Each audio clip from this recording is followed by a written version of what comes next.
నేను 4 సంవత్సరాల 10 నెలలు కష్టపడిన తర్వాత ఇప్పుడు వేరే ఎవరినో తీసుకొచ్చి పెట్టాల్సిన అవసరం ఏంటి? అట్లాగే కళా వెంకట్రావు గారు మా పెదనాన్నగారే. ఆయన ఎచ్చర్లలో రాజకీయం చేసుకున్నారు, నేను చీపురుపల్లిలో రాజకీయం చేసుకున్నాను.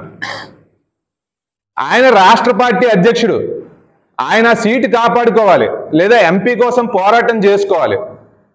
చీపురుపల్లిలో నా తల్లిదండ్రులు వైజాగ్లో ఉన్నా, ఇక్కడ ఎవరూ లేకపోయినా నేను ఒక్కడినే పట్టుదలతో ఇక్కడ నిల్చోవడం అనేది జరిగింది. ఈ మూలన నా ఇంట్లో నేను సింగిల్గా ఉంటూ కార్యకర్తల కోసమే నేను ఇక్కడ ఉండడం అనేది జరిగింది.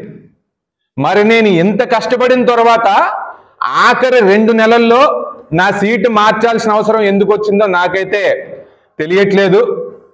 చంద్రబాబు నాయుడు గారు కానివ్వండి, లోకేష్ గారు కానివ్వండి, దీన్ని పునఃపరిశీలించాలని చెప్పి నేను తెలియజేసుకుంటా ఉన్నాను. నేనైతే మాత్రం నా పదవులు రెండింటికి కూడా నేను రాజీనామా చేస్తున్నాను. నేను పార్టీకి రాజీనామా చేశానన్నా, నా పదవులకి రాజీనామా చేశానన్నా నేను కట్టుబడి ఉండే వ్యక్తినండి. ఈ రోజున పెదనాన్నగారికైనా నేను ప్రెస్ ముఖంగా ఒకటే అడుగుతాను, మీరు ఎచ్చర్లో కదా పోరాటం చేశారు, ఎచ్చర్లో పోరాటం చేశారు, నేను ఇక్కడ మంచి పోరాటం చేశాను, నా పోరాటం ఏంటనేది ఆయనకు కూడా తెలుసు.